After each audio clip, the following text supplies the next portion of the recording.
Everyone's mic, there you go. Everyone's mic will be put on mute. Speakers will be asked to unmute themselves when it's their time to present. You're invited to respectfully engage in the conversations within the chat. It's on the bottom of your menu.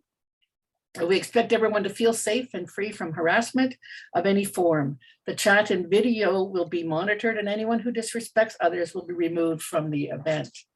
If for any reason we have a technical issue or a need to end the program, we will resume at another date and follow up with an email communication.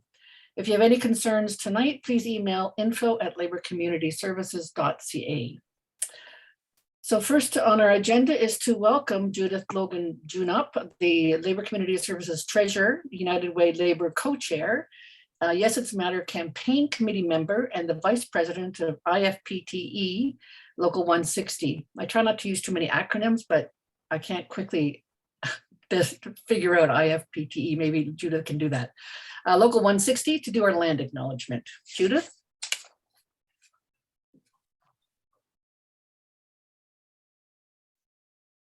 Unmute yourself, Judith. Yeah. Judith there? You muted yourself again. Okay. Yeah. Okay. There you go. The host keeps muting me. Okay. IFPT stands for the International Federation of Professional and Technical Engineers. Thank you. And I'm a former LVP. So thank you, Helen, and welcome everyone. We begin by honoring the land that we are on, which has been the site of human activity since time immemorial. It is the traditional territories of the Huron-Wendat, Anishinaabe, the Chippewa, the Haudenosaunee Confederacy, and more recently, the Mississaugas of the Credit River First Nations. These nations and this land were subject to the Dish with One Spoon Wampum Belt Covenant, an agreement to peaceably share and care for the land and its resources. Other Indigenous nations, Europeans, and newcomers were invited into this covenant in the spirit of respect, peace, and friendship. Today, Takaranto, known as Toronto, is under Treaty 13 and is home to many Indigenous nations from across Turtle Island, including the Inuit and the Métis. We are mindful of broken covenants and strive to make this right with the land and with each other. We are all treaty people. Many of us have come here as settlers, immigrants, newcomers in this generation or generations past. I'd like to also acknowledge those of us who came here involuntarily, particularly as a result of the transatlantic slave trade. Thank you. Thanks, Judith. The theme for the evening, tonight's evening, is a new reality, expectations emerging from a pandemic. What does this mean and look like at home, at work, and in the communities we're part of, and the communities we serve? What actions are we propelled to do? Again, the chat is available throughout the event, so please feel free to engage in the conversation as we reflect on our theme. You will also have an opportunity to ask questions at the end of our speaker series in a few minutes. We'd like to first share a poem by the first poet laureate of Ontario, Randall Adjei, called Brokenness, as a reminder of our own individual power to continue making positive changes, despite the challenges we go through. As he says, it's in these dark times that we find our light. This next poem, I think, relates to a lot of folks during this pandemic. I know for me, the pandemic and quarantine and, just navigating social isolation was challenging for many people. And so it gave me an opportunity to look within myself, and I recognize some of the things that I was working through from my childhood into adolescence and into, where I am today. This piece is called Brokenness, and it focuses on having an alchemist mindset. I know too many broken people broke into pieces they think they cannot fix. And like shattered glass, they may cut you when you try to uplift, slicing the helping hands, hoping to heal the harm that's happened to them. They often hurt in silence, then smile in your face today, but tomorrow you may hear of how their brokenness has escalated into acts of violence. we often judge these broken people and then call them names. Label them, sometimes forgetting like flipping a coin, they too can change. But what does it really mean to be broken when it is broken people that have helped mend the world? I realize that in our brokenness is when our true lives unfurl, because see, brokenness is a sign of recreation. It is a sign of growth. But we fear brokenness because we fear the unknown and the uncertainty. But brokenness can piece our wholes together perfectly, sometimes permanently. After all, if you have never known brokenness, then how would you know when you're a whole? If you've never been broken, then how would you measure your growth? So I just want to repeat those last two lines again. It says, if you've never known brokenness, then how would you know when you're a whole? If you've never been broken, then how would you measure your growth?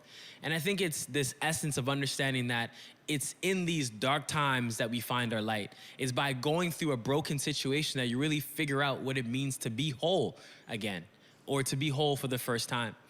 And when I think about brokenness, I think about my own childhood and some of the challenges that I went through. And I feel like many of us are like seeds. And what I mean by that is, when you think of a seed, it has a potential to turn into just about anything. But what you have to do is to take the potential out of the seed, you have to plant it into the darkness of the soil. When you take that seed and plant it in the darkness of the soil, it will break, it will crack, and the potential inside will root itself into the darkness. And eventually it will find this light. And that's what many of us will have to go through in our lives. Because at the What's end of the going on? day, Are we on some type of a adversity is break? inevitable. You're gonna face challenges in your life. It doesn't care about how old you are, where you live in the world, how kind you are. If you help the old lady cross the street, you're gonna face adversity. And it's not because you did anything, but it's because there's an opportunity to grow. That was such a great introduction to our theme for tonight. Again, was the Poet Laureate of Ontario, Randall Adjai. Also, it was called Brokenness. So I'd like to turn it back now to Faduma, who is going to take us through the Labor Community Services 2021 strategies, priorities, and recap. So thank you, Helen. As the foundation of our work throughout 2021, we had 5 strategic priorities. So the first one was still strengthen and promote the relevance of labor community services to unions. The second direction was strengthening labor and community joint action. Expand work on systemic racism with labor, promote labor's work with United Way as one contribution to address poverty. Ensure communities know how labor's action contribute to their well-being. So this was from 2019, it goes until 2023 April. So we will be doing a new strategic directions from 2022 to 23 to 26 in summer of next year. So to recap what we have done, I will be going through the main highlights of our past, but I encourage you to read the full 2021 annual report, which can be found on our website. So the first point is the United Way of Greater Toronto. Our shared value has brought us this far, and we cannot emphasize enough how much stronger it's made us during the pandemic. The Toronto and York Region Labour Council and the United Way of Greater Toronto celebrated the 65th anniversary of their partnership, with LCS being a result of that collaborative effort to connect both labor and the community. We welcomed Judith Logan Junob to the campaign cabinet as a labor co-chair. Unionized workplaces such as the City of Toronto, TTC, Canada Post, and Ontario Public Services, just to name a few, have continued to support labor's charity of choice in workplace campaigns. And the annual President's Breakfast successfully surpassed the one-day event goal of raising more than $20,000. Thank you to everyone who came and supported that event, which continues to help United Way's 280 community agencies. Thank you, United Way volunteers. We would like to thank the United Way volunteers, United Way labor volunteers, for their continued support and guidance. Gobi, Sori Yakuma, and Judith Logan Junob as our labor co-chair, and Andre Babington and Michelle Johnson as our United Way Board of Trustees. Thank you, our labor liaison staff, Marcia and Rochelle. So the next big item is the LCAT Labor Community Advocate Training Program, with the graduates are all here tonight. and can attest to the success of the program. For the third year in a row, we have held the labor community advocate training program online for all levels due to the pandemic. Labor graduates of the program have stepped up in taking the program during a critical time to support their colleagues, families, and communities with their gaining knowledge. Workshops focusing on the impact of COVID-19 on workers and their families using up-to-date resources from organizations such as Community Legal Education Ontario, Center for Addiction and Mental Health, and Financial Consumer Agency of Canada. We also held a successful virtual LCAT network event with keynote speaker, Toronto and York Region Labour Council's President, Andrea Barbington, a discussion, a just recovery for all in Ontario. We would like to commend everyone who has participated in the program, and special recognition to OPSU for being the leading union in getting their members enrolled in 2021. Thank you, OPSU. We look forward to celebrating everyone later on tonight. Thank you up to Najib Sufyan and LCAT program coordinator, our LCAT program coordinator, for all your hard work. The next big focus is the special project. Special project includes our participation in the following 4 initiatives in 2021. The Good Job for All Coalition, LCS, and others hosted a 2-part climate series centered on building caring, healthy, equitable community and economy. And along with the Toronto and York Region Labour Council's Equity Committee, LCS supported the Indigenous and Workers of Color Conference. The Lawrence Heights Interagency Network and Labour Community Service continue to share information, coordinate to meet resident needs, and deliver on the special social development plan connected to the community's revitalization. The Social Planning Council, York Region, and Labour Community Service worked to focus on the need for a just recovery.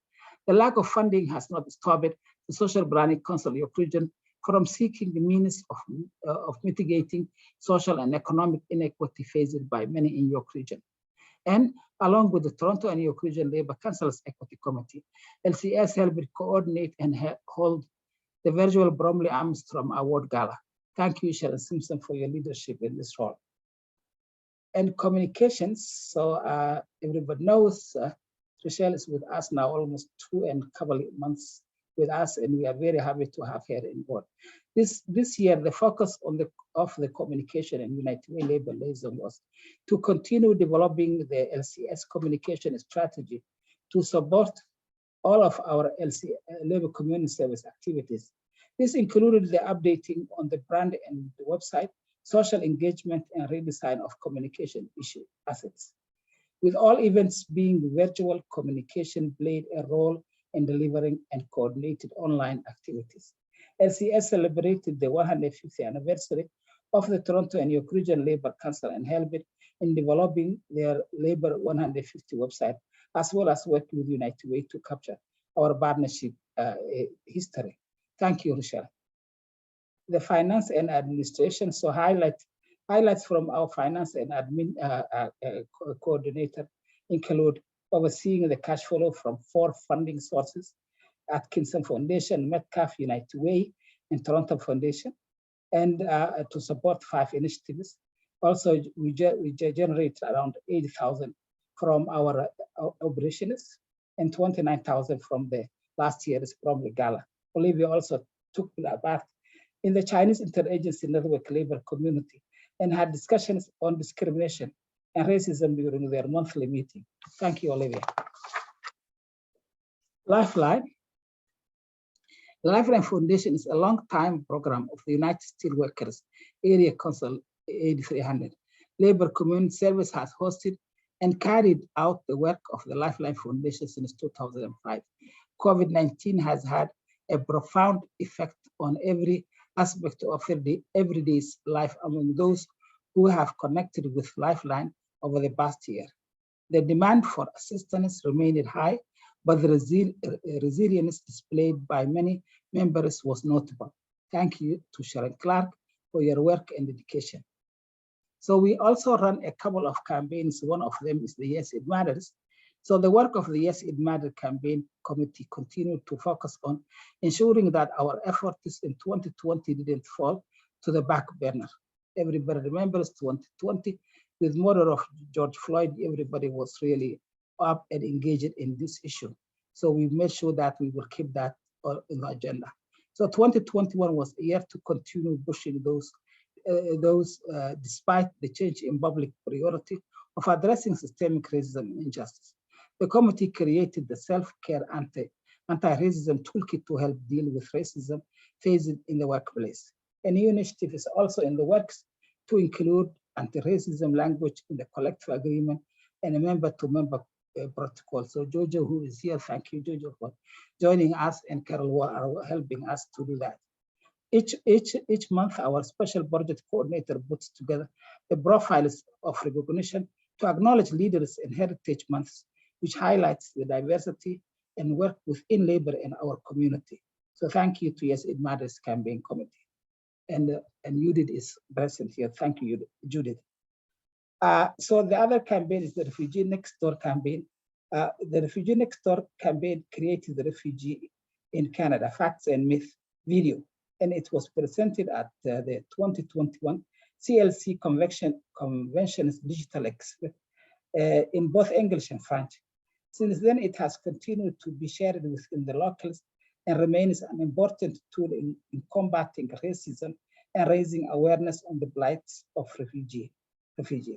To expand the campaign's reach, the committee also connected with COSTI refugee services to use how we could better help on our resources that could help inform unions and refugee issues. And United Way actually connected us with COSTI. Thank you to Anita and Daniela and the rest of the United Way team. Thank you for the Refugee Next Door committee for your dedication. So we have also a couple of partnerships that we are very proud and happy. The Toronto Community Benefit Network and Labor Education Center have been a long time partners of LCS. In 2021, LCS took part in the successful Building Diversity Award. Thank you both to your support and collaborations. Labor Community Services and Equity Committee of Toronto and York Region Labor Council proudly hosted the 16th annual Bromley Lloyd Armstrong Award Gala on May 26, 2021. Inspired by the spirit of Dr. Bromley, we celebrated being agents of change. So the individual recipients of this prestigious award were Liu Guo from Ontario Public Service Employee Union Local 594, Government Service Toronto, Bargaining Unit Christopher Campbell from the Carpenters District Council of Ontario, and Ivan Downes from the International Union of Painters, Allied and Allied Traders. Megan Whitfield was recognized posthumously as a social justice champion. SIU Healthcare was the first recipient of the Union Bromley Lloyd Armstrong Award. So a big thank to all our sponsors, a big thank you to everyone who supported the event, especially to our sponsors.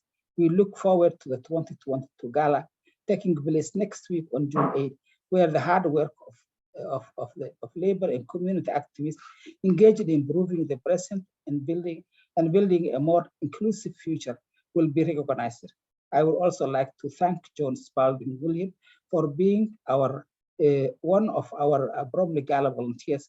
You can become a 2020 sponsor by visiting our website or connecting us at info@laborcommunityservice.ca. So I would like to thank LCS staff, Board of Directors, United Way Greater Toronto, volunteers and committee members, partners, organizations, you for all your support throughout the year. And now I will hand back to my sister Helen. Thank you. Thanks so much, Faduma, so much in such a little time, but it's really understates actually the amazing contribution that LCS staff have made for in the community this past year. I'd like to now introduce our speakers for tonight's speaker series. This is going to be quite exciting, I think. We've invited our speakers, and I will go through them now. Abdi Haji Youssef is the president of the LCS board, secretary treasurer of the Canadian Union of Postal Workers, Toronto Local, and secretary of the Toronto New York Region Labor Council. Andrea Babington is the president of the Toronto New York Region Labor Council, and Daniel Zanotti is the president of United Way of Greater Toronto to address the theme, A New Reality, Expectations Emerging from the Pandemic. A reminder that we will be having a question and answers session right after the speaker, so feel free to engage in the conversation in the chat. Put your questions there. I would like to start by welcoming Abdi. Thanks, sister. Thank you for inviting me. And good evening, sisters and brothers and comrades.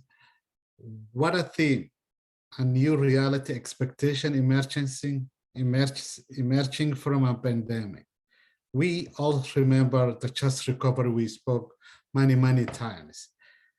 Where do we start? Where do we begin? And when it will end? It has been often this question pops out in my head when I hear the word pandemic.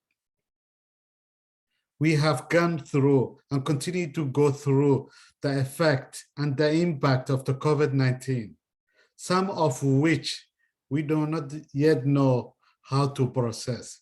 We are all still living through one of the greatest challenges of our lives. Being part of the labor movement, activism is a word we are all too familiar with. It's what has fueled us to achieve justice for workers, achieve justice for our communities, and we come together in rallies or parades such as a Labor Day and was a visual force side by side in our fights to achieve all the rights we want for the workers and for the communities we live in. All of that changed during the pandemic.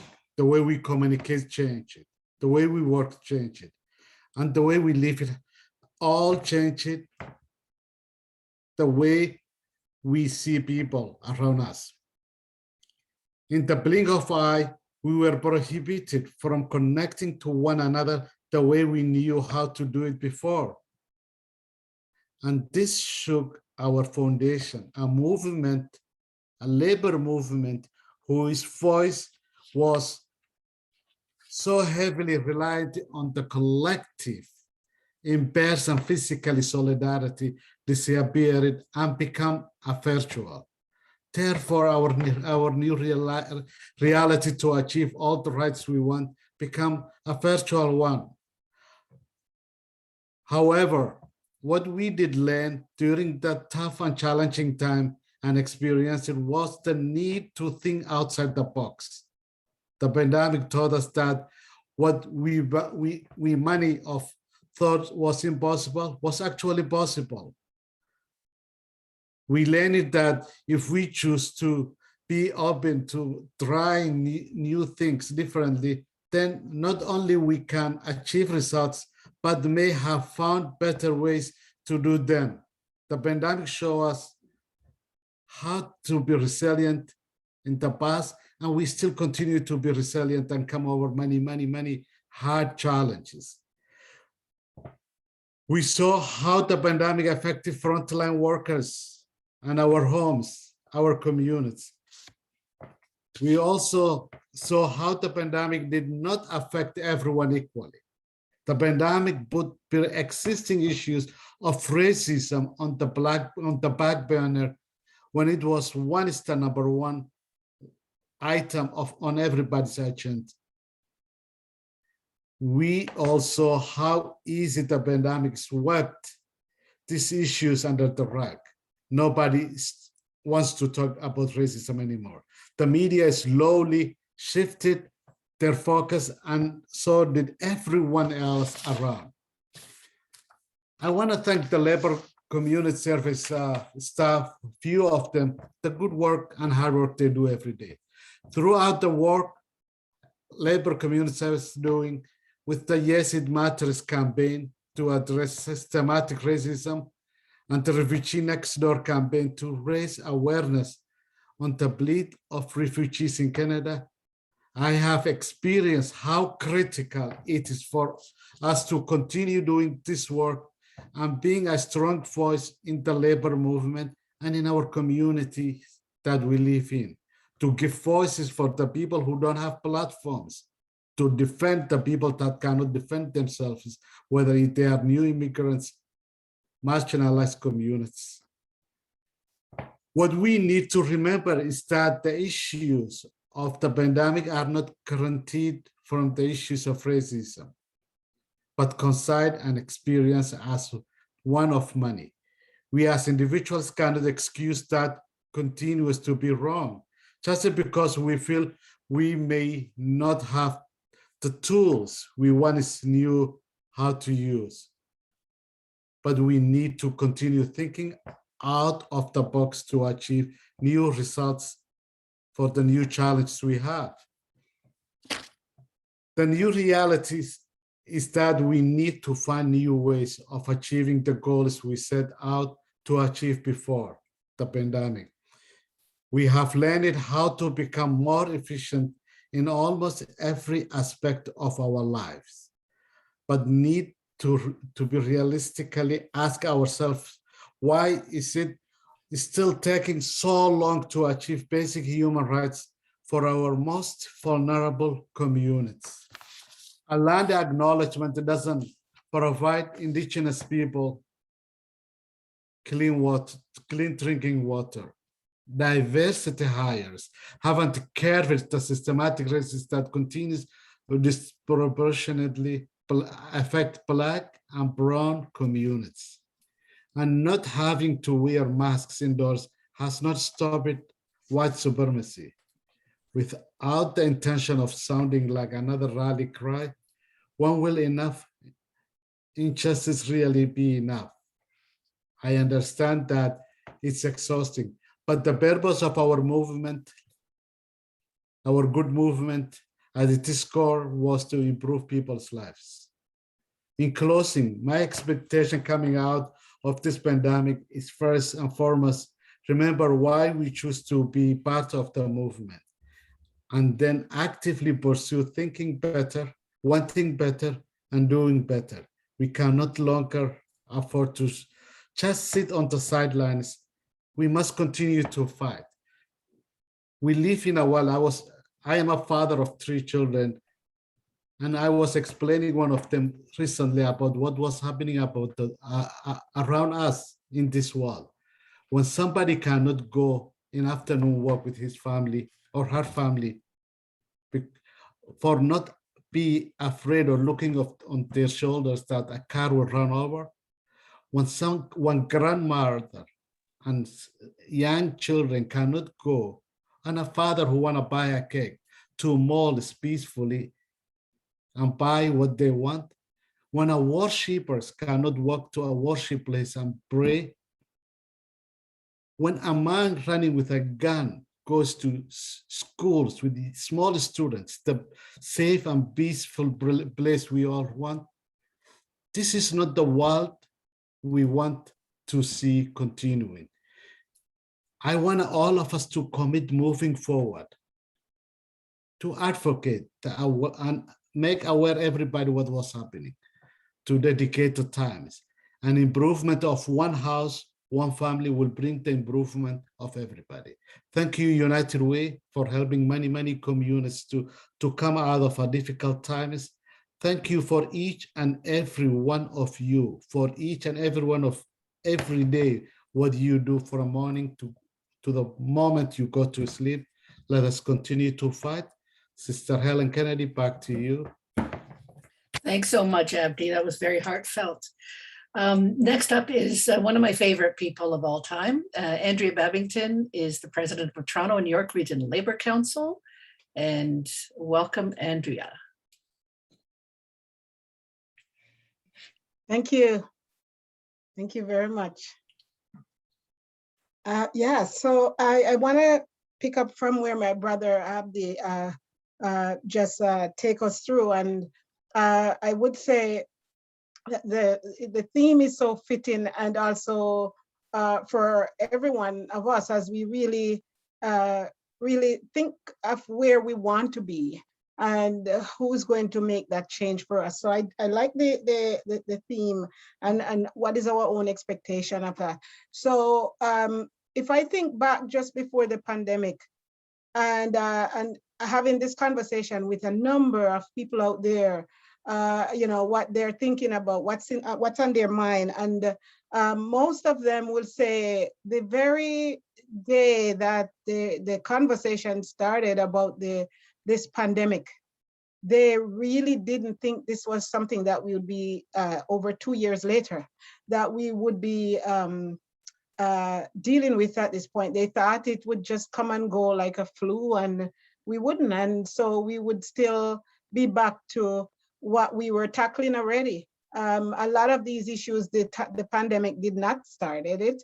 Whether we were already in our own community fighting around for housing, whether we were already in our workplace fighting to raise standard in our workplace, whether it's around health and safety, we were already taking on those fights. And unfortunately, once the pandemic set in, it seemed to label as a result of the pandemic, when it's really not so.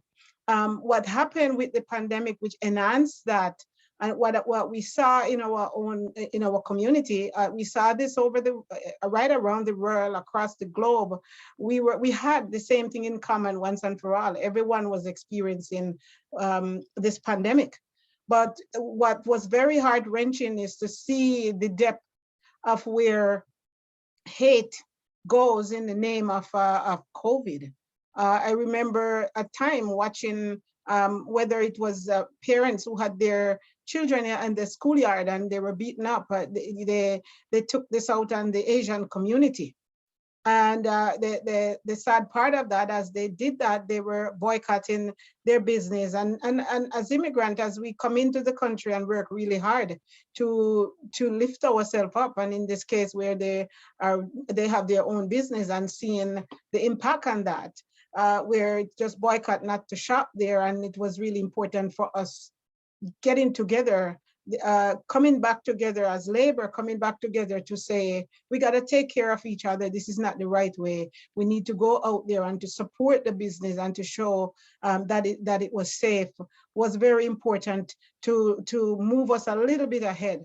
But again, we had some time to see, just to learn. As we were busy before going about our way. A lot of us, we have several jobs out there, but never where it's the thank you that come with it.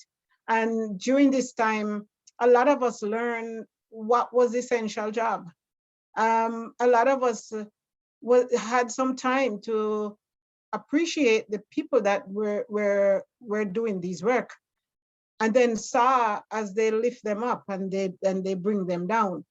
And the fight just to make sure that it's not just labeled as essential worker, but making sure that they were getting proper pay, and also making sure that health and safety was also on the top of that list, which wasn't so. And the embarrassment of it, to see that the government act really slow when it comes to how you really appreciate workers that was out there struggling in the hospitality sector. I would say also for entertainment, those business went very fast.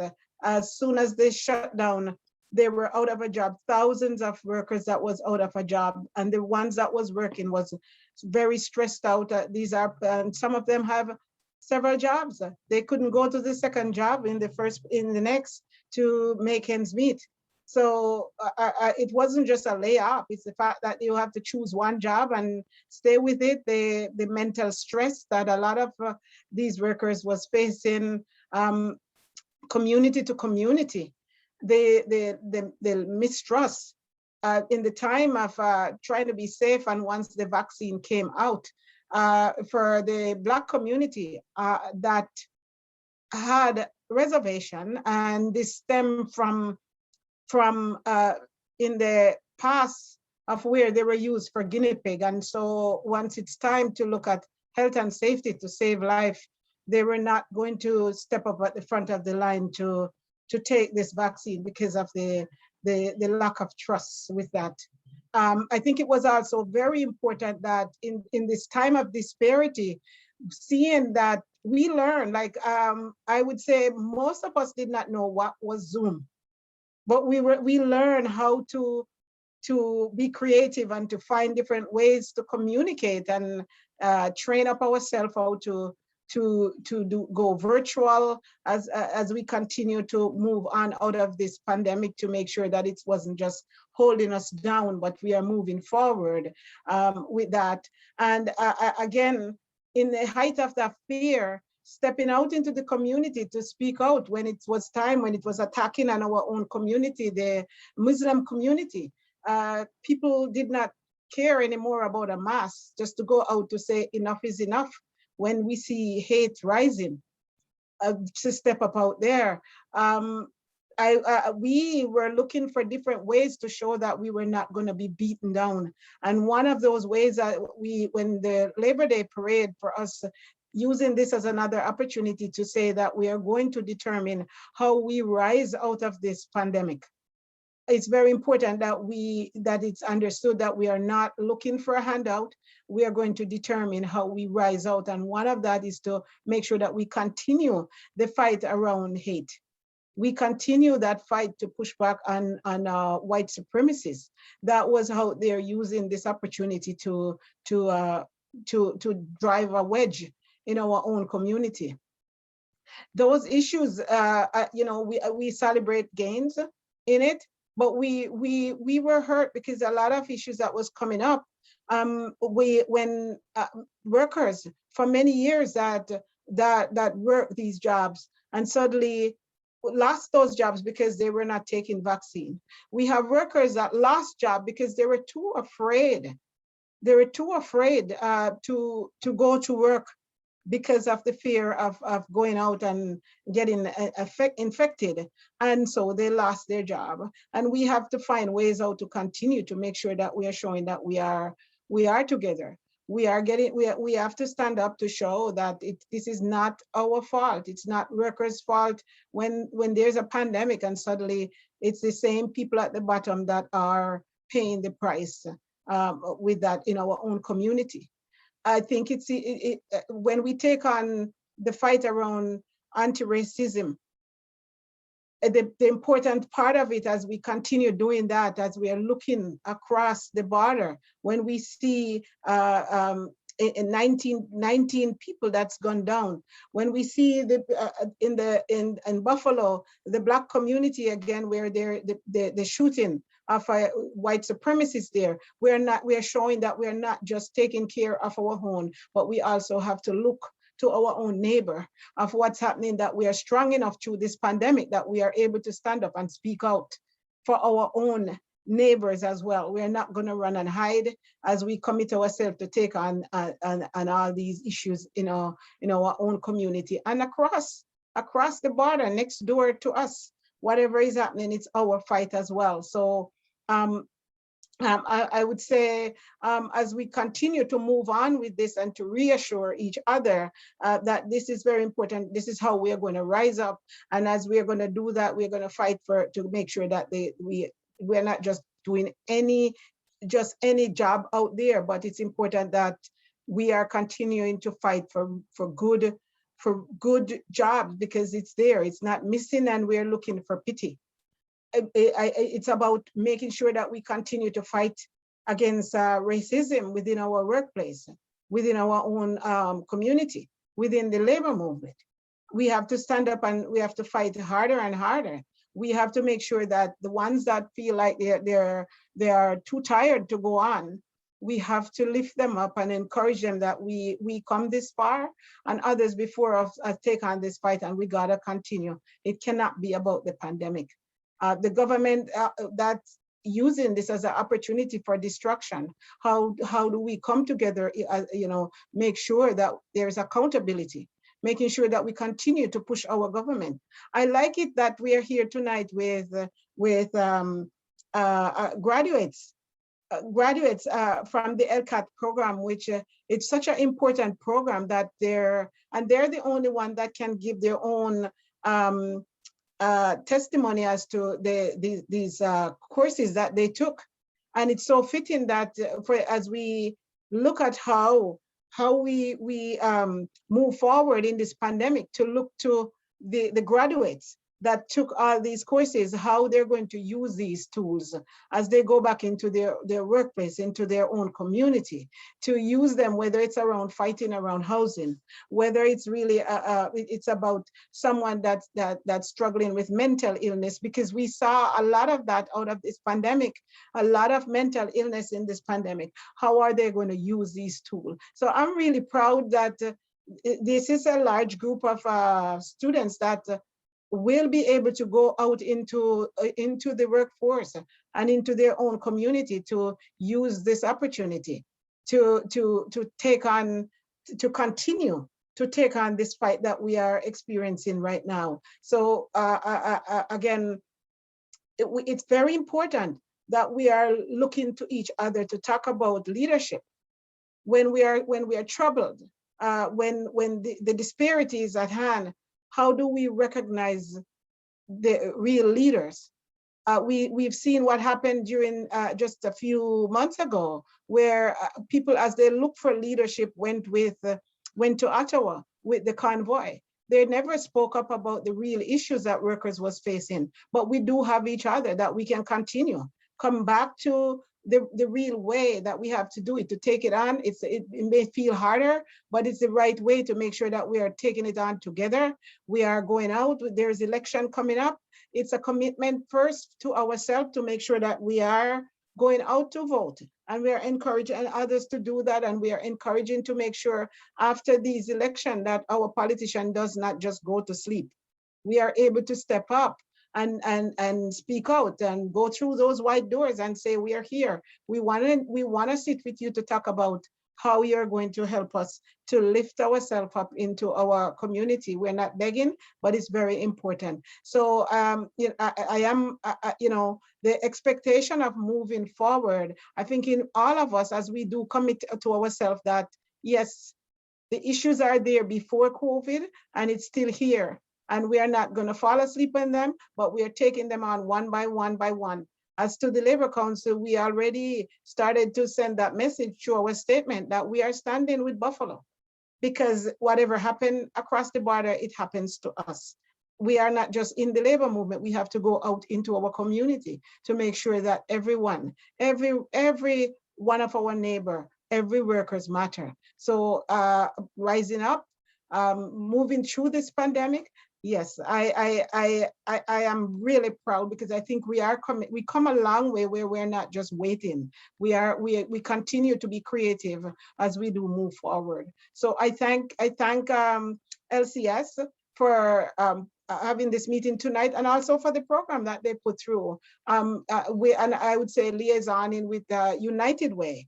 I'm very proud, because this message is going not just to the graduates that's here, but also with United Way, as we link the bridge, and we do have this discussion about what are the issues at our hand and how are we gonna rise out of this. So thank you very much for having me tonight to talk a bit more about that.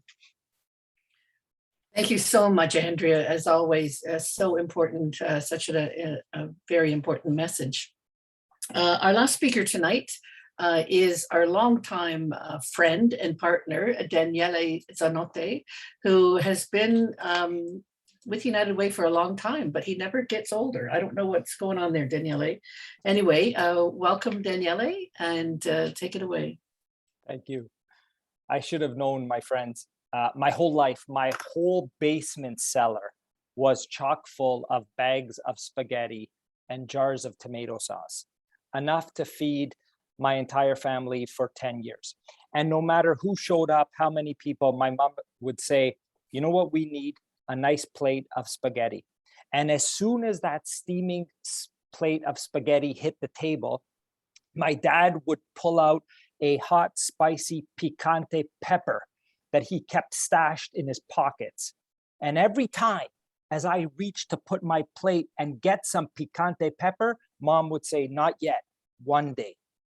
Or Miss Gallagher, my grade 5 teacher, told us that the brain is the most sophisticated and strong and resilient organ because it's a network of networks. She said, picture the brain as a huge bowl of spaghetti. It was 9:30 in the morning. I was already hungry.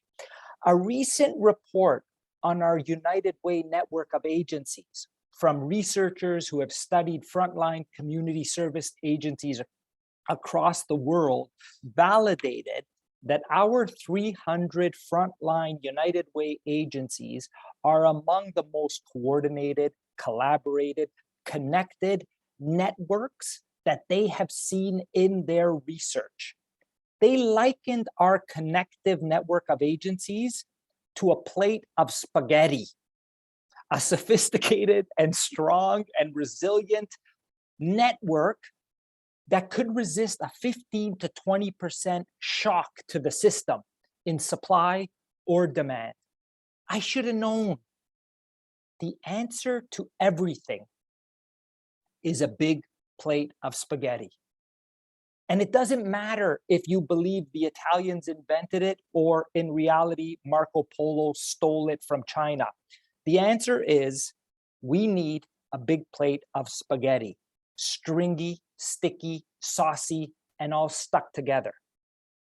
That's what the 3 staff were prepping that morning at the United Way storefront on Eglinton in the northwest corner of Toronto.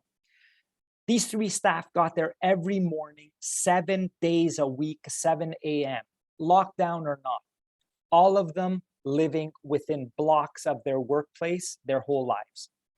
They came in through the back door to avoid the lineup already starting at the front door at one of the longest and still standing drop-ins in the city of Toronto. By 7:15 a.m., they had decided what we were making that day.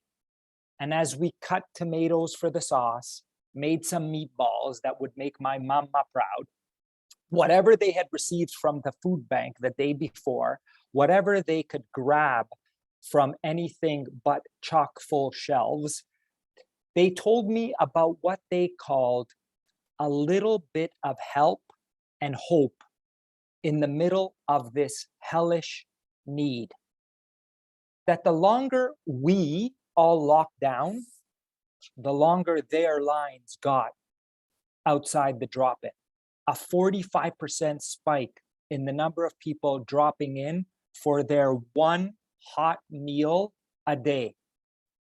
That they had already served over 5,100 households 7 months into 2021. That they were still feeling the pain and grief of losing 5 of their very own neighbors to opioid overdoses, despite having helped and saved so many more. That they had organized a resident deputation to the city for increased drop-in funding. That they had joined our United Way and Labor Coalition of over 100 partners to advocate for paid sick leave, emergency leave for far too many of their neighbors. That they had hired residents as community ambassadors to go knocking door by door so that people could pop into a vaccine clinic or access an isolation center if they couldn't isolate at home. That they were partnering with the city and local developers to build some housing with wraparound supports for people struggling with mental health. All of this as we, the 3 superheroes and me, grated cheese, prepped a little side salad. They opened the doors at 11 a.m. with all the health and safety protocols. They served a hot plate of spaghetti and meatballs to 73 neighbors who wouldn't get another hot meal that day. They closed the doors by 1:15 and started to clean out the back door and locked it by 2 p.m. to start again the next morning at 7. I drove home thinking, damn, I should have known. Everything we need, Everything I learned in these last 2 years to meet basic human needs, to address systemic structural issues decades in the making, is steaming hot right in front of us in these little bits of help hidden in some of our region's deepest corners of need and care and hope. Brothers, sisters, siblings, we don't need to reinvent our network of frontline agencies. We just got to fund them sustainably so they can keep deepening their connections. We don't need more research with new and emerging issues post-pandemic, because you've been singing the same damn song for 151 years now. And the refrain hasn't changed. Just the verse on poverty is now connected to the verse on mental health, is connected to the verse on racism. We just need the perseverance, the persistence, and the patience, as painful as it is every day that passes, to demand basic human rights: housing, food, good jobs. I drove home that morning in an oddly full of hope mood and thinking, I should have known. The answer is still a plate of spaghetti. And us committing again, each and every one of you here, 66 years after you gave birth to United Way Greater Toronto, that we must keep building sophisticated and strong and resilient networks of people, networks of unusual partners, and networks of agencies. If we want to make change, it's the only thing that does. And we must commit anew here in secret that it's time now to pull the picante pepper my dad used to stash in his pocket and splash it all over the spaghetti plates. We need to make that strong, stringy, sticky, saucy spaghetti super, super spicy now. This GTA we love needs us more than ever and needs us to turn up the heat on system change. Bon appetit, friends. Thank you so much, Daniele. I don't know about anyone else, but I'm pretty hungry right now. You always have great, great stories. So we're going to open it up now to a thank you to all the speakers tonight for their insight and reflection. We'd like to take a few minutes to answer any questions that might be posted in the chat. Sharon, do you have any for us? No, there aren't any questions in the chat. There are some comments that were made, racialized and people, racialized and poor people were disproportionately affected by the pandemic. Adversely, wealthier people seem to get wealthier. One house, one family. Thank you, Abdi. Let's move forward together. Well said, Andrea. Love it. And thank you to the speakers and magnifique. Great. Well, why don't we just move on then to our labor community advocate graduation. Andrea program. has her hand up. Andrea has. Oh, Andrea. Sorry, Andrea. Sorry, I'm not sure what happened. I lowered. Oh, okay. So we'll move on to the Labor Community Advocate Training Program then. And before I hand it over to Najib, many of you already know the success of the program is attributed to Najib himself, who leads and coordinates the LCAT sessions.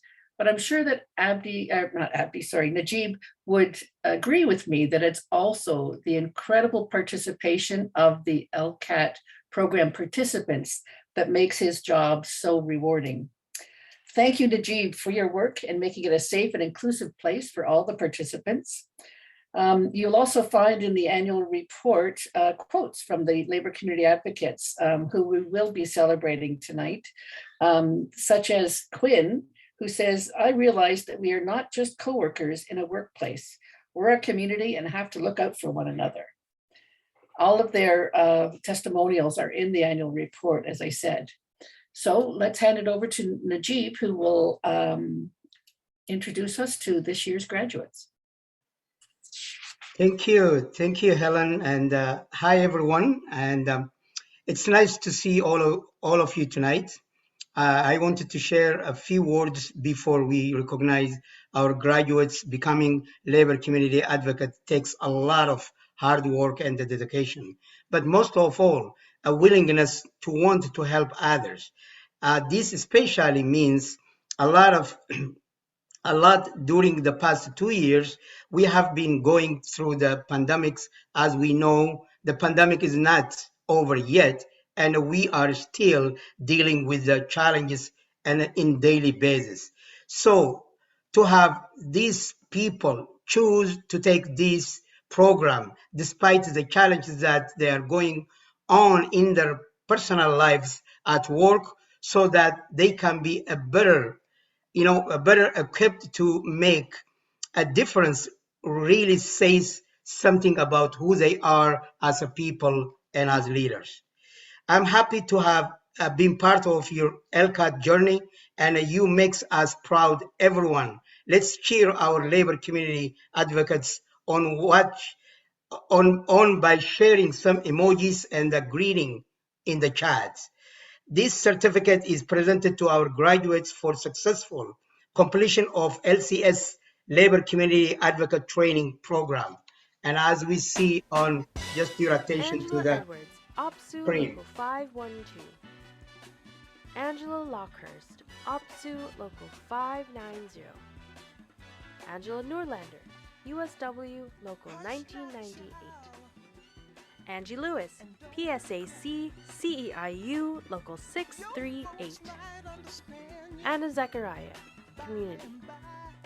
Annie R. Thackerton, OPSU Local 526.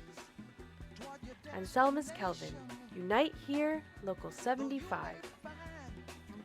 Archer Czechubowski, USW Local 1998. Arun Dandona, USW Local 1998. Becky Liu, USW Local 1998. Bethel France, OPSU Local 526. Colleen Arhold, OPSU Local 524. Colombi Beauregard, OSSTF PO. Connor McDonald, Liuna Local 506. Cynthia Persad, OPSU Local 502. Daisy Virgo, Unite Here, Local 75. Dahlia Campbell, OPSU Local 510. Dan Dartstein, OPSU Local 555. Daniel Bodnick, PSAC CEIU Local 638. Deborah Mancini, PSAC CEIU Local 638. Diana Castaneda, OPSU Local 563. Elizabeth Atienza, OPSU Local 5112. Emma Babazi, Unite Here Local 75. Eva Yokwah Chong, PSAC CEIU Local 638. Felicia Martins, USW Local 1998. Gobi Suryakumar, QP Local 4948. Goodness Okoroma, OPSU Local 573. Grace Akari, OPSU Local 5117. Habiba Auden, QP Local 4400. Iris Bigger, OPSU Local 532. Janice Ariza, OPSU Local 5111. Janine Appleton Bott, Unifor Local 227. Jamal Imana, Unite Here, Local 75.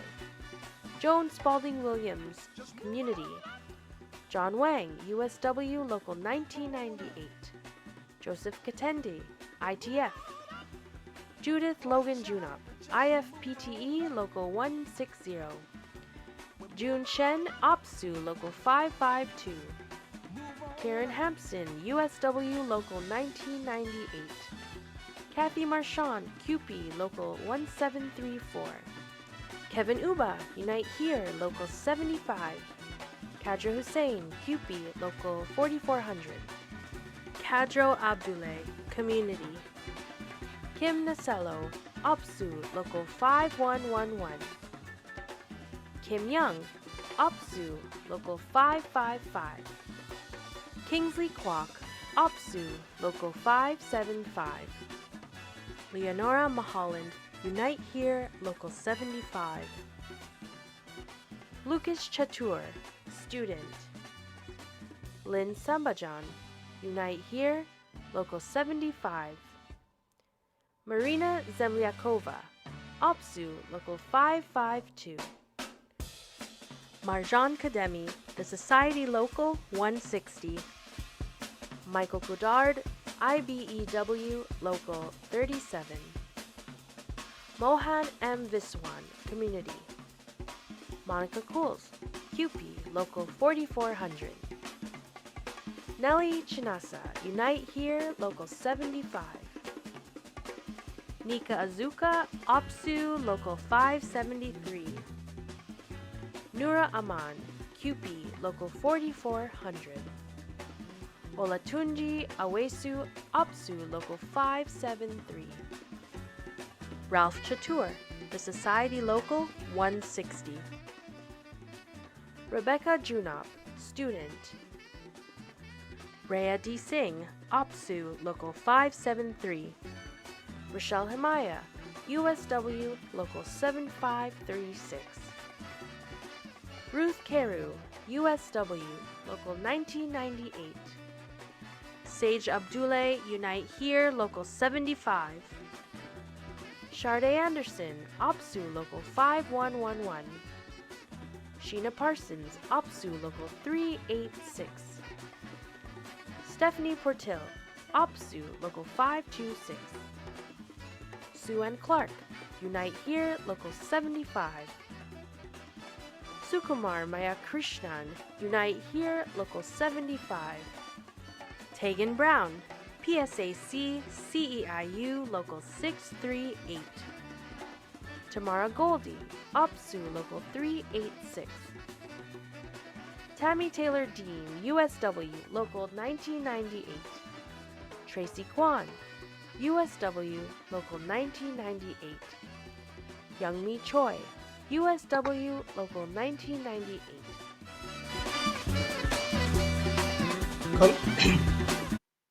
Thank you. Congratulations. Thank you to everyone. And we look forward to hearing what you accomplish in the future. And you have already made such a big impact. Congratulations also for some of you who are here tonight, who are graduated, but we will celebrate your graduation next year, graduate of 2022, who are here to participate for tonight. We know some spring classes over by now, about over 40 of them are graduated. We will celebrate their graduation next year. Looking forward to that, and thank you very much. Helen, take it from here. Thank you so much, Najib, and congratulations to all the graduates of last year's programs. We look forward to seeing the new graduates next year. That unfortunately concludes our 2021 annual meeting. Unfortunately, there's no cake tonight, but hopefully next year we'll have the cake. I always look forward to the cake at the end of our celebrations. Next time when we are in Dawson, we will do 2 cakes every year. 2 cakes, all right. We will catch up with that. So on behalf of double dinner. Yeah, dinner would be good too, yeah. But let's not go crazy, okay? On behalf of the LCS team, thank you very much for all those behind the scenes, Sharon and Rochelle. I really appreciate your support. We look forward to seeing you next week at the Bromley Lloyd Armstrong Gala, and hope you have a good night. Thank you, everybody. Stay safe. Thank See you. you in June 8th.